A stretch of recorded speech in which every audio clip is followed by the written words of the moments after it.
Assalomu alaykum dehqonlar, yaxshimisizlar, charchamayapsizlarmi? Hammalarga bugungi kunimiz xayrli va barokatli bo'lsin. Dehqonlarning hammasiga omad, charchamanglar, sog' bo'linglar. Mana Xudo xolasa ko'chatlarimizni chiroyli qilib o'tlardan tozalab, mana ariqlarning ichini chopdik.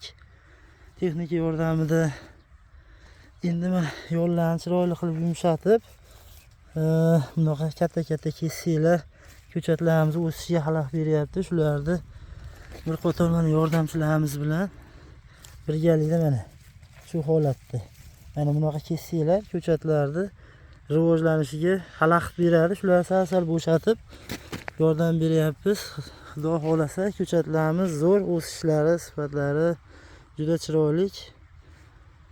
Kimga shunaqangi mevali ko'chatlar kerak bo'lsa, kuzgi mavsumga Xudo xolasa chiroyli qilib ishlarni bitirib beramiz. Nomerlarimizni yozib qoldiramiz. Sog' bo'linglar, salomat bo'linglar, charchamanglar.